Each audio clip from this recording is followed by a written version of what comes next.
네, 성경 말씀 보겠습니다. 오늘 우리에게 주신 하나님의 말씀은 시편 42편 1절에서 5절까지 말씀입니다. 주보에 성경 본문이 있습니다.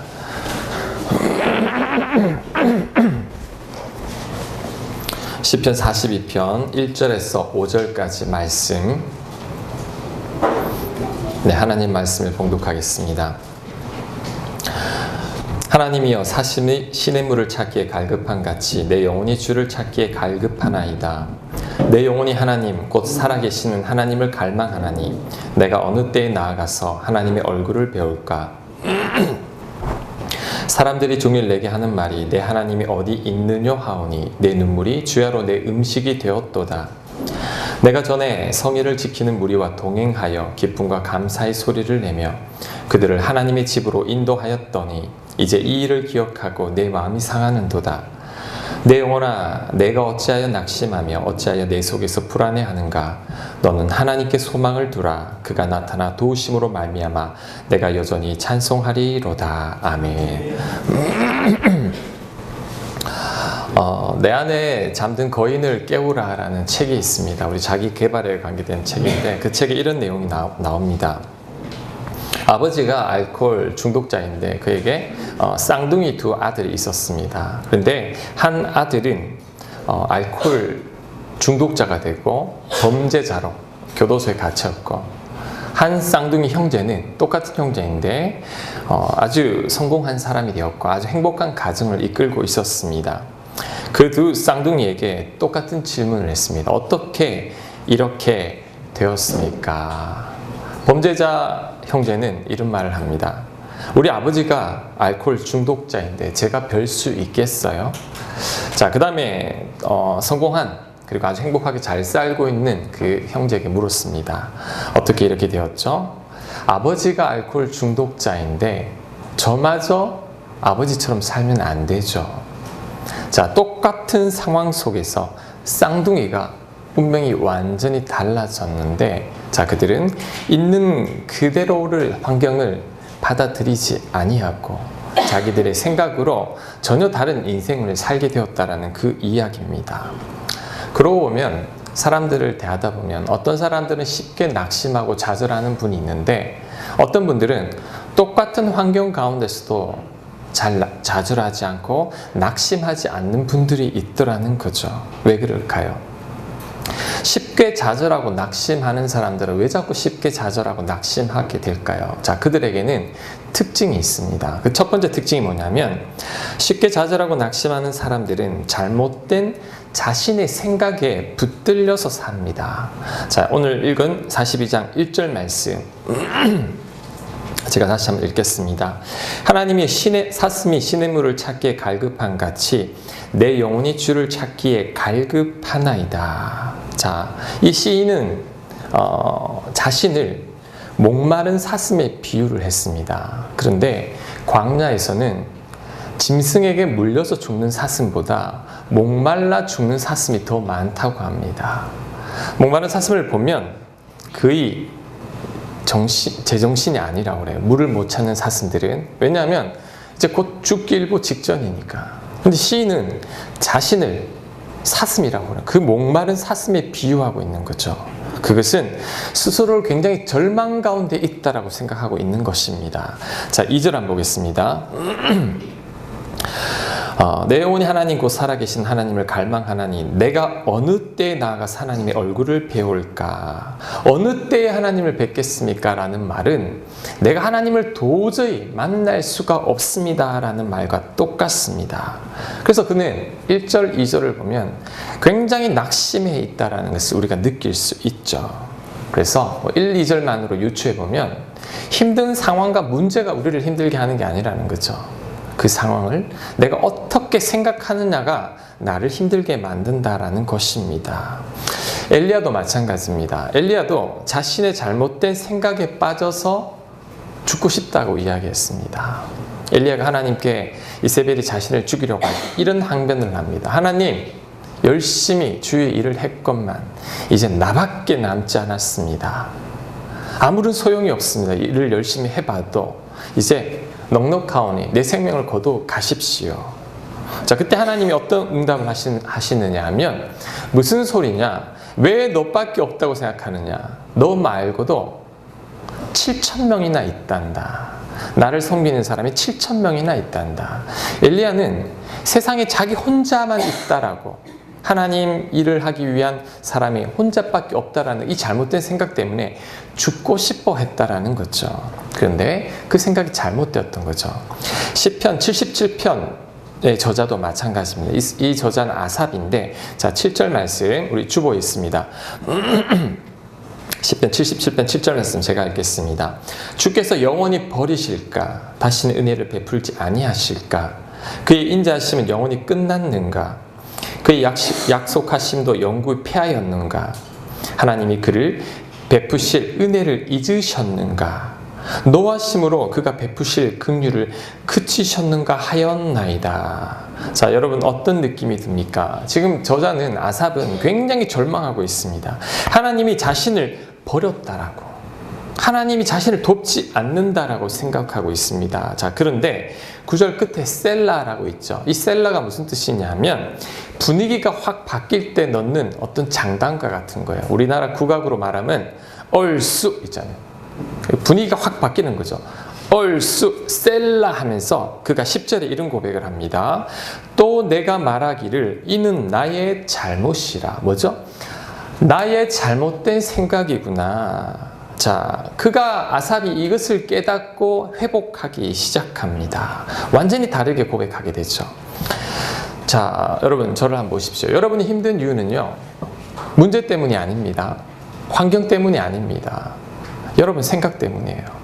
여러분이 잘못 생각하고 있는 거죠. 이 시편 저자처럼 자신이 목마른 사슴과 같다라고 생각하고 하나님이 나를 버리셨다라고 생각하기 때문에 힘든 것입니다. 내 내면의 잘못된 소리에 붙들려 있기 때문에 내가 힘든 거죠. 하나님은 날 사랑하지 않는 것 같아요. 왜 나만 이렇게 힘든 거죠? 왜 나만 이렇게 불행해지는 거죠? 하나님, 왜 나를 돕지 않으시나요? 이것이 내 생각인데 그 생각이 엉터리라는 거죠. 틀린 생각이죠. 하나님은 그렇지 않습니다. 하나님은 여러분을 절대 그렇게 외면하는 분이 아니시죠. 하나님은 여러분을 얼마나 사랑하시는지, 여러분하고 하나님의 아들 예수님을 바꾸셨습니다. 그만큼 여러분 귀중한 분이죠. 그런데 왜 여러분을 버리겠습니까? 아니라는 거죠. 지금 이 시편 저자들은 자신들의 잘못된 생각 때문에 굉장히 낙심에 빠져 있고, 그 선지자 엘리야도 자신의 잘못된 생각 때문에 죽고 싶다라는 충동도 느끼고 있는 것입니다. 그래서 여러분, 특히 여러분들 가운데 자존감이 낮으신 분들 있죠. 그리고 긍정적인 자아상을 가지지 못한 분들은 더 생각이 잘못될 가능성이 큽니다. 특별히 고난 가운데 있을 때 더 나쁜 생각을 합니다. 절망 가운데 있을 때 더 좋지 않은 생각을 하게 되는 거죠. 그러니까 여러분 내면의 소리를 듣지 마십시오. 특별히 힘들 때일수록 여러분의 생각을 믿지 마세요. 다 엉터리입니다. 그 생각을 뿌리쳐야 합니다. 그럴 때 우리가 그 낙심에서부터 벗어날 수 있는 거죠. 쉽게 낙심하고 상처받는 사람의 두 번째 특징이 있습니다. 그것이 무엇이냐면 다른 사람들의 말에 붙들려 있습니다. 자, 시편 42편 3절 말씀 보겠습니다. 3절. 사람들이 종일 내게 하는 말이 너의 하나님이 어디 있느냐 하오니 내 눈물이 주야로 내 음식이 되었도다. 사람들이 이 시편 저자에게 뭐라고 하냐면 너의 하나님이 어디 있느냐, 하나님 너와 함께 하지 않아, 너 버렸다라고 이야기합니다. 그런데 이 저자는 이 말을 듣고 낙심한 거죠. 큰 상처를 받았습니다. 그냥 넘기면 되는데 그 사람의 말에 붙들려 가지고 주야로 눈물이 내 음식이 되었다라고 고백합니다. 그런데 여러분, 이 눈물의 음식을 배달시킨 사람이 바로 본인입니다. 본인이 그렇게 만든 거죠. 여러분, 사람들의 말에 지나치게 귀 기울이지 마십시오. 대개는요, 상처 준 사람들은 본인이 그런 말을 했다라는 것도 모릅니다. 여러분에게 상처 준 사람, 그 사람한테 나중에 따져보면 내가 언제 그랬지? 라고 말하는 거죠. 상대방은 기억도 하지 못하는 말을 가지고 나는 그 말에 붙들려 가지고 괴로워하고 잠 못 들어하고 힘들어한다라는 거죠. 주야로 눈물을 내 음식으로 먹는다라는 것이죠. 여러분 억울하지 않습니까? 아니 기억도 못하는 말에 나 혼자 그렇게 힘들어한다라는 것이, 보통 사람들 말에 잘 휘둘리는 사람들을 보통 귀가 얇다 그러죠. 귀가 얇다라는 말은 나에 대한 확신이 없는 거죠. 그러니까 자꾸 다른 사람들 말에 귀를 기울이게 되는 거고, 나에게 확신이 없다라는 말은 나에 대한 자신감이 없다라는 거죠. 나에 대한 자신감이 없으면 더 휩쓸립니다. 다른 사람들의 말에 휘둘리고 그 말 한마디에 눈물 짓고 그 말 한마디에 분노하고 잠 못 들어 합니다. 그런데 여러분 한번 생각해 보세요. 나의 행복이 다른 사람 말 한마디에 좌지우지 된다라는 것, 이거 굉장히 불행한 인생 아닙니까? 왜 내가 그 말 한마디에 그렇게 화가 나야 되고, 왜 내가 그 말 한마디 때문에 몇 년간 고통을 받아야 합니까? 저 성도님들 많이 만나서 신방하다 보면 사람들이 그 말 한마디에 붙들려 가지고 몇 년을 고통 가운데 지내는 사람들을 보았습니다. 여러분, 여러분의 행복이, 여러분의 평안이 다른 사람들의 말에 좌지우지 되면 안 됩니다. 얼마나 불행한지 모릅니다. 성경에 그런 사람이 나오죠. 바로 사울 왕입니다. 그가 언제부터 인생이 불행해졌냐면 사람들의 말을 듣는 순간부터. 어떤 말이죠? 사울이 죽인 자는 1000명이요 다윗이 죽인 자는 10,000명이라. 그 말 한마디에 사울은 모든 평화를 다 잃어버립니다. 평생 죽을 때까지 그 말 한마디에 붙들려서 괴롭게 지내다가 마지막 또 비참한 최후를 맞이하고 맙니다. 사울이 이 말에만 붙들리지 않았어도 그는 그렇게 불행하지 살진 않았을 텐데. 그리고 다른 사람들 말에 자꾸 귀를 기울이다 보면요, 어떻게 되냐면 다른 사람들과 또 비교하는 마음이 생깁니다. 저 사람이 나를 어떻게 생각하나? 나에 대해서 무엇이라고 말하는가? 사울이 그랬죠. 다윗과 계속 비교합니다. 어떻게 하면 내가 다윗보다 앞설 수 있을까? 뛰어날 수 있을까? 평생 그것 때문에 고통을 받게 되죠. 여러분, 다른 사람 말에 붙들리지 말고 비교도 하지 마십시오. 왜 자꾸 비교합니까? 직장 다니는 분들 특별히 비교 많이 하죠. 우리 목사님들도 사역하다 보면 얼마나 비교하는지 몰라요. 비교해서 내가 좀 뒤처지면 힘들어하고, 내가 앞서면 기분 좋아하고. 근데 세상 살다 보면 나보다 뛰어난 사람이 더 많거든요. 그것에 의해서 내가 평화를 잃어버린다면 일평생 평화를 얻지 못합니다. 비교하지 말고 다른 사람들의 말에 귀를 기울이면 안 됩니다. 여러분, 사람들 말 듣지 마세요. 특별히 영적인 지도자들, 특별히 말씀대로 살려고 애쓰는 분들의 말이 아니면 웬만하면 듣지 마세요. 왜? 그분들의 말도 여러분의 생각과 마찬가지로 엉터리입니다. 좋은 말 안 해줍니다. 그래서 여러분을 혹시 누가 상처를 주거나 여러분을 굉장히 낙심케 하거나 여러분을 기분을 상하겠다는 말이 있으면 털어버려야 됩니다. 그것에 붙들리면 안 되죠. 그게 엉터리입니다. 잘못된 말입니다. 그것에 내가 붙들려서 혼자 괴로워할 필요는 없다라는 거죠. 그래서 여러분들이 낙심치 않고 상처받지 않으려면 다른 사람들의 말에 휘둘리지 말고 어떤 말을 들어도 한쪽 귀로 다 흘려보내야 됩니다. 그럴 때 여러분이 마음이 평안이 있는 거죠. 자, 세 번째, 쉽게 낙심하고 상처받는 사람의 특징은 사람에게 기대하는 마음이 있습니다. 자, 4절 말씀 제가 한번 읽어보겠습니다. 내가 전에 성의를 지키는 무리와 동행하여 기쁨과 감사의 소리를 내며 그들은 자신에게 하나님이 어디 있느냐라고 이렇게 괴롭혔던 사람이죠.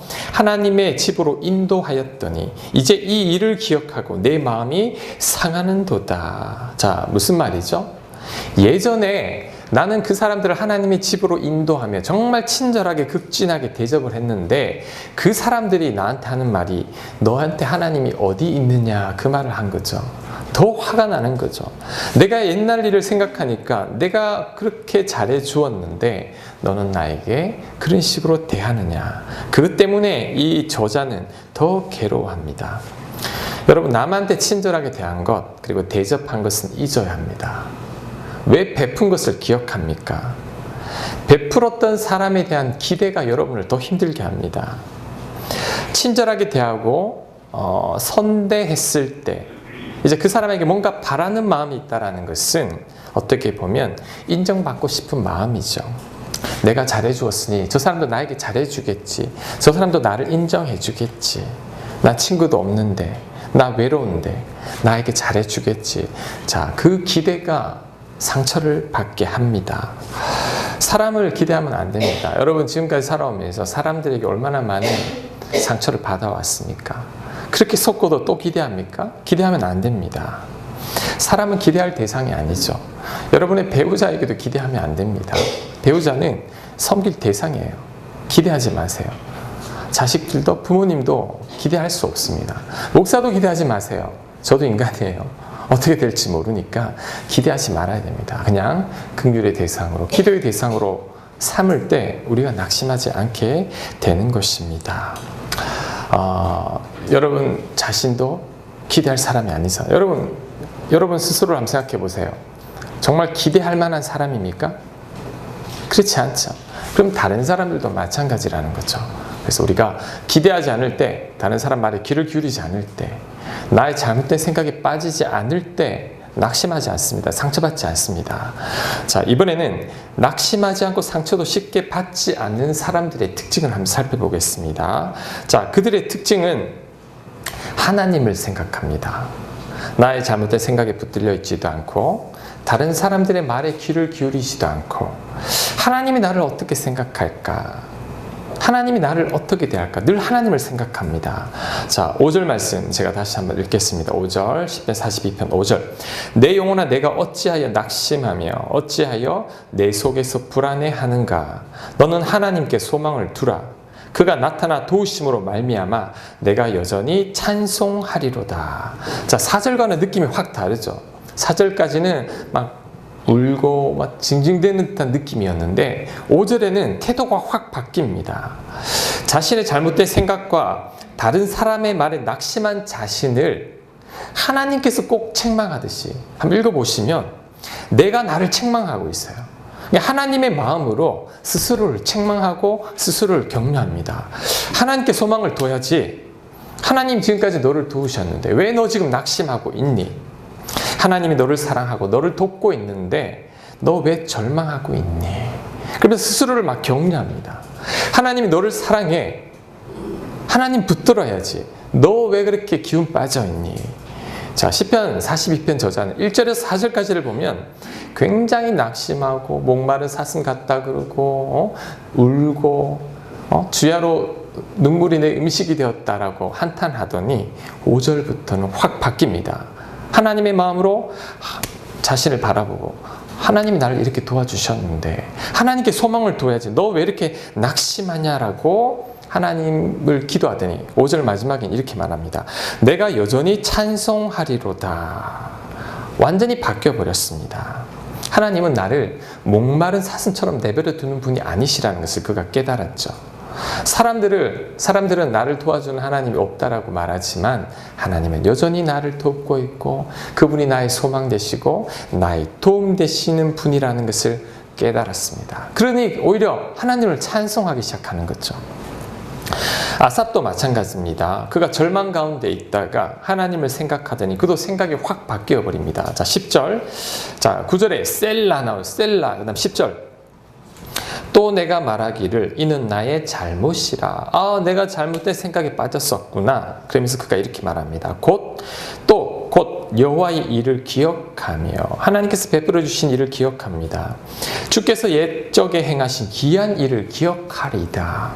하나님께서 그간 자신에게 베풀어 줬던 귀한 기적들, 놀라운 축복들을 그가 기억합니다. 13절. 하나님이여 주의 도는 극히 거룩하시오니 하나님과 같이 위대하신 신이 누구오니까. 그러면서 다시 회복합니다. 야, 하나님밖에 없습니다. 하나님같이 거룩하신 분이 없습니다. 14절. 주는 기이한 일을 행하신 하나님이시라. 그 하나님을 생각하면서 완전히 바뀌어버리는 거죠. 여러분 시편 77편 앞부분과 뒷부분 10절 후반부와 전반부를 보세요. 완전히 다르죠. 마찬가지입니다. 여러분도 생각하기 나름이에요. 천국과 지옥을 오갑니다. 여러분의 잘못된 생각이 붙들려 있고 다른 사람들의 말에 붙들려 있으면 여러분 지옥과 같은 삶을 살게 됩니다. 하지만 그때 하나님을 생각하고 하나님께서 베풀으신 은혜를 기억할 때 그때 다시 내가 회복되기 시작하는 것입니다. 그래서 여러분, 자, 저를 한번 보시기 바랍니다. 여러분이 굉장히 낙심해 있고 상처받았고 절망 가운데 있다 그러면 그때 어떻게 해야 하냐면 하나님을 생각해야 됩니다. 여러분 생각을 절대 믿지 마세요. 그거 틀린 생각입니다. 여러분 내면의 소리 듣지 마세요. 그거 엉터리입니다. 다른 사람들 말에 귀를 기울이지 마세요. 불안해서 자꾸 사람들을 찾아가는데 그 사람들의 말도 엉터리입니다. 하나님이 나를 어떻게 생각할까? 하나님이 나에게 어떻게 격려하고 있는가를 생각하면 나는 목마른 사슴이 아니구나. 하나님이 나를 돕는 분이시구나. 그때 소망이 생기기 시작합니다. 제가 2년 전에 교회를 이제 막 시작할 때, 뭐 지금은 18분이나 안 한다 그래도 이렇게 하나님이 채워주시잖아요. 그때는 제 교인이 없잖아요. 토요일 되면 잠을 못 잤어요. 내일 어떻게 될까? 내일 어떻게 될까?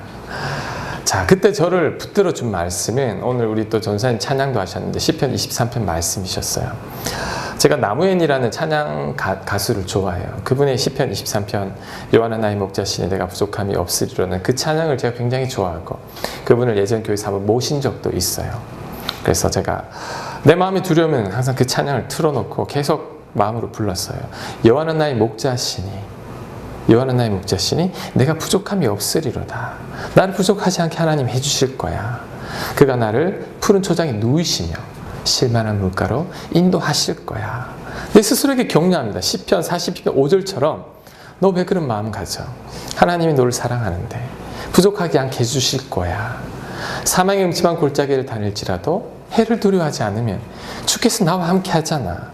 제가 그 찬양을 몇 시간씩 듣고 몇 시간씩 부르고 하나님 붙들었습니다. 그러면 두려운 마음들이 사라지기 시작해요. 왜? 내 안에 있는 나쁜 생각들, 사람들이 했던 말들, 야 너 그 외진 곳에서 교회 어떻게 하려고 그래? 안 돼! 그만둬! 그런 말들이 사라집니다. 그러면서 여호와가 나의 목자가 되고 부족함이 없도록 채워주신다라는 확신이 생기기 시작해요. 얼마 전에 그 남은 그 가수한테 저한테 카톡이 왔어요. 동순교회 대학로 공연이 있어서 왔다가 제 생각이 나서 이렇게 교회 계세요라고 이렇게 문자를 보냈어요. 제가 어떤 답변을 보냈냐면 저는 이제 그 교회를 떠났습니다. 그런데 나무혜님 덕분에 제가 잘 지내고 있습니다. 나무혜님의 찬양 힘들 때마다 그 찬양을 불렀고 그 찬양을 묵상했고 그 찬양 때문에 지금 내가 이렇게 있는 것 같습니다. 고맙습니다. 라고 이렇게 제가 답을 딱 보냈어요. 그러니까 막 또 그분이 또 답을 막 보내주셨죠. 나중에 한번 우리 교회 초대할게요. 우리 교회 분위기랑 딱 맞아요. 조용히 찬양하는데 너무너무 은혜스러워요. 자, 제가 이 말을 하는 이유는 우리가 낙심하고 상처받고 좌절하는 이유는요. 하나님을 생각하지 않아요. 나를 사랑하는 하나님을 생각하지 않는 거죠. 하나님이 나를 너무나 사랑해서 자신의 아들마저 주셨는데 여러분 십자가 보세요. 이야, 날 위해 죽으신 예수님 이곳에 달려 있어요. 그만큼 나를 사랑하는데 왜 하나님이 나를 책임지지 않겠습니까? 우리가 이 믿음을 가지면 흔들리지 않습니다. 좌절하지 않습니다. 낙심하지 않습니다. 그런데 이 믿음이 없으면 내 생각이 붙들려요. 힘들어. 죽을 것만 같아. 왜 저 사람 나에게 저런 말을 하지? 왜 저 사람 자꾸 나보다 잘 되는 거지? 그 생각들 때문에 나를 정말 미치게 합니다. 목마른 사슴이 되게 하는 거고 주야로 눈물이 내 음식이 되는 것입니다. 하지만 그런 것들 다 뿌리치고 하나님을 생각하는 거죠. 하나님 나를 사랑하셔서 그 아들을 주셨어. 예수님 나를 위해서 십자가에 못 박혀 죽기까지 하셨어. 난 그만큼 귀한 사람이야. 난 하나님의 아들이야. 그러면 내 마음에서 용기가 올라옵니다. 자신감이 생깁니다. 하나님이 돌봐주신다라는 확신이 생겨요. 어제도 오늘 새벽에도 아침에도 하나님 오늘 18분이나 안 온다고 했어요. 어떻게 해요? 하나님 알아서 하세요. 사람이 많고 적음에 내 마음이 흔들리지 않게 해주세요. 라고 기도했는데 또 예기치 않은 또 발걸음들을 보니까 또 저에게는 또 자신감이 생기는 거예요. 하나님이 나를 돕구나. 내 기도를 들어주시는 분이시구나. 이 믿음들이 차곡차곡 쌓이다 보면 이제는 내 안에 잘못된 마음들이 생기지 않아요. 올라오더라도 쉽게 뿌리쳐요. 사람들을 말에 휘둘리지 않아요. 비교하지 않아요. 나보다 잘 나가는 사람, 나보다 형통한 사람, 나보다 복받은 사람, 나보다 잘된 사람. 부럽지 않아요. 왜? 내가 하나님 보시기에 얼마나 귀한 존재인데. 여러분, 신앙생활은 여러분이 뭔가를 자꾸 하려는 게 아닙니다. 하나님과 나 사이가 굉장히 가까워지는 게 신앙생활의 목표예요. 하나님과 나이가 깊은 사귐이 있고 깊은 만남이 있는 거, 이게 최고의 목적입니다. 저는 이 교회에서 목회 성공하기를 바라면 안 됩니다. 난 이 교회에서 하나님과 가장 가까워져야 돼요. 왜? 그래야지 사람이 많고 적으면 흔들리지 않거든요. 여러분도 마찬가지입니다. 하나님이 여러분에게 주시는 가장 큰 복은 여러분이 하나님과 가까운 거예요. 하나님과 하나 되는 것입니다. 이것보다 더한 복은 없습니다. 근데 사람들은 이것을 모르고 다른 것에서 기쁨을 찾으려고 해요. 그래서 불행해지는 겁니다. 그걸 다 가져도 하나님 안에서 주시는 그 만족함이 없거든요. 그래서 여러분들이 낙심하고 절망하지 않기를 위해서는 늘 하나님을 생각하고 하나님과 동행하고 여러분 안에 가신 하나님과 내가 소통할 정도가 되면 이젠 끝입니다. 어떤 형편에 있든지 간에 자족하게 되고 만족하게 되고 행복한 거예요. 환경에 휘둘리지 않아요. 여러분도 환경에 휘둘리죠? 조금만 잘못되면 낙심하고 조금만 직장에서 좀 사람들이 나를 좀 비웃는 것 같으면 좌절하고 매출이 오르지 않거나 수입이 줄어들면 왜 이럴까? 그건 하나님 믿는 게 아니죠. 하나님 믿는다라는 것은 하나님을 온전히 신뢰하고 있기 때문에 주변의 모든 어떤 상황과 어떤 사람도 나를 흔들지 못하는 것입니다. 이게 믿음입니다. 그래서 여러분이 좌절하지 않고 낙심하지 않으려면, 상처받지 않으려면 하나님을 꼭 붙드는 거죠. 그분이 나를 어떻게 생각할까? 그분이 나를 얼마나 사랑할까? 그것만 지니고 있으면 절대 흔들리지 않습니다. 자, 두 번째, 낙심하지 않고 상처도 쉽게 받지 않는 사람들의 또 다른 특징이 있는데 그것은 모든 사건을 하나님의 시각에서 해석합니다. 모든 사건을. 성경의 요셉이 그 예입니다. 저를 한번 보십시오. 성경에 요셉이라는 사람이 있는데 그 형들이 그를 죽이려고 했어요. 살려달라고 그렇게 매달렸구만. 형들이 죽이려고 하다가 인신매매, 노예로 팔아버렸습니다. 나중에 요셉이 이집트의 총리가 되죠. 형들이 양식이 없어서 양식을 구하러 나타납니다. 그래서 요셉은 형들에게 자신을 밝히죠. 나중에 형들이 두려워 떱니다. 과거에 동생을 죽이려고 했고 팔았기 때문에 두려워 벌벌 떠는데 요셉은 그 형들을 미워하지 않습니다. 원망하지 않습니다. 우리 같으면 나를 판 누나나 오빠가 있다라면, 형이 있다라면 못 참죠. 복수를 해야 되죠. 그런데 요셉은 미워하지도 않고 용서하고 심지어 그 조카들까지 그가 다 기릅니다. 자, 그 비결이 무엇일까요? 창세기 45장 5절입니다. 제가 읽겠습니다. 당신들이 나를 이곳에 팔았다고 해서 근심하지 마소서. 한탄하지 마소서. 하나님이 생명을 구원하시려고 나를 당신들보다 먼저 보내셨나이다. 자, 뭐라고요? 요셉은 형들이 날 판 게 아닙니다. 자, 그는 자신의 시각으로 생각하지 않아요. 하나님의 시각으로 생각합니다. 하나님의 시각으로 해석해 보니까 형들을 통해 자신을 이집트의 총리 삼기 위해서 이집트로 보냈다라는 거죠.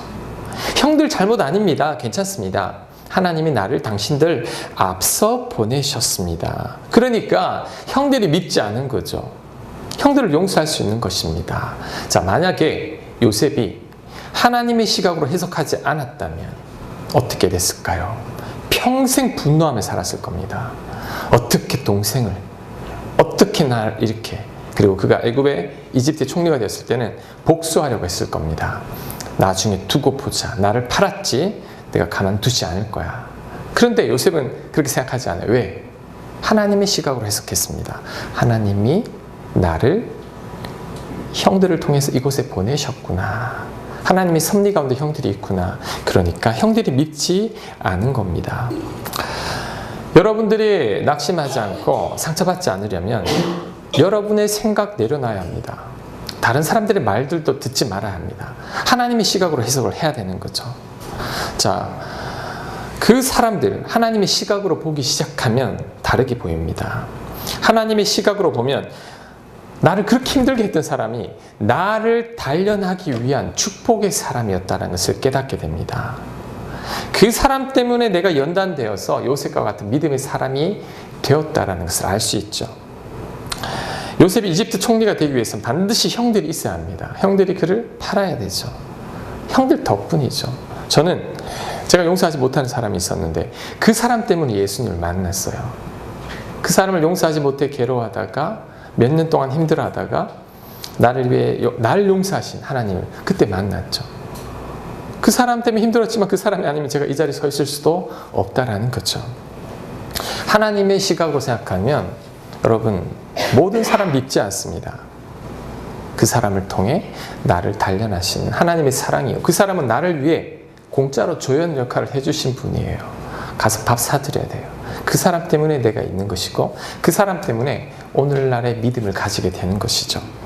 자, 또한 나를 힘들게 하는 가시 같은 현실도 하나님의 시각으로 보면 날 향한 하나님의 사랑으로 깨달아집니다. 바울이 그랬죠.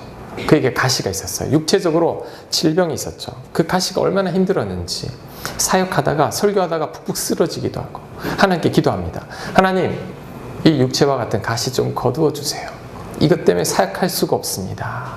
그런데 그가 기도 간절했을 때 하나님께서 응답하시는데 하나님의 시각으로 볼 수 있는 눈을 뜨게 해주십니다. 근데 바울이 깨닫게 되죠. 이 가시가 나를 찌르는 게 아니구나. 이 가시가 나를 겸손하게 하고 이 가시 때문에 오히려 하나님의 능력이 나에게 더 머물게 되는구나. 그러면서 그는 그 가시를 자랑합니다. 고린도서 12장 7절 말씀, 여러 계시를 받은 것이 지극히 크므로 너무 자만하지 않게 하시려고 내 육체의 가시 곧 사탄의 사자를 주셨으니 이는 나를 쳐서 너무 자만하지 않게 하려 하심이라. 그러므로 도리어 크게 기뻐함으로 나의 여러 약한 것들에 대하여 자랑하리니 이는 그리스도의 능력이 내게 머물게 하려 함이라. 아멘. 하나님의 시각으로 보니까 가시가 아닌 거죠. 감사의 제목이라는 것입니다. 여러분, 여러분에게 가시가 무엇입니까? 무엇이 여러분을 찌르고 있습니까? 여러분, 그게 여러분을 힘들게 하는 게 아닙니다. 그것 때문에 여러분이 겸손해진 것이고 그것 때문에 여러분 이 자리에 있는 것이죠. 그게 없으면 여러분 이 자리에 없을 수도 있습니다. 하나님의 사랑이죠. 그 가시 때문에 하나님이 더 큰 능력을 체험합니다. 지난주에 여호수아 묵상하다가 이제 40년간 하늘에서 만나가 내리다가 만나가 뚝 끊어지잖아요.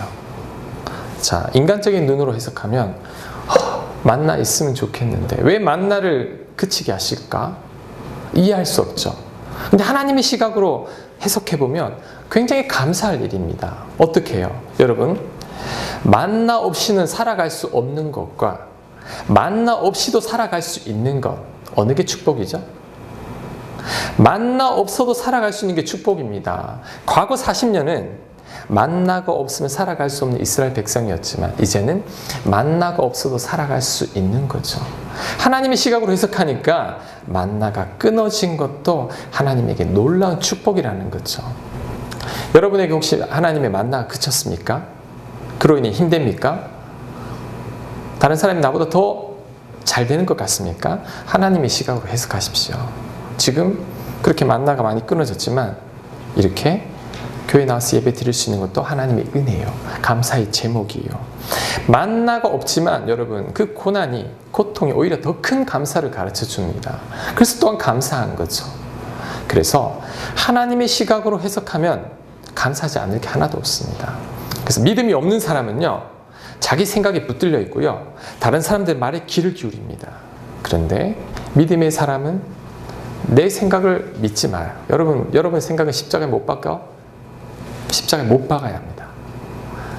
오직 하나님의 시각으로 생각하고 하나님은 어떻게 생각하실까? 하나님은 나를 얼마나 사랑하시는데 하나님의 마음으로 모든 걸 보기 시작하면 미운 사랑도 없고 모든 것이 감사하고 가시도 감사하고 만나가 끊어져도 감사하고 너무너무 감사할 뿐이라는 것입니다. 여러분, 말씀을 정리합니다. 여러분, 낙심하지 않고 상처 잘 받지 않으려면 어떻게 해야 된다고요? 여러분 생각 붙들리지 마십시오. 다른 사람 말 귀를 기울이지 마시고 그 사람들을 기대도 하지 마십시오. 오직 하나님을 생각하고 하나님의 시각으로 해석하십시오. 그러면 원수 같은 사람도 축복이요, 절망적인 상황도 하나님의 기회요, 나를 괴롭히는 가시도 하나님의 능력을 머물게 하는 통로라는 것을 알게 될 것입니다. 하나님의 시각으로 생각하면 모든 게 감사할 뿐이죠.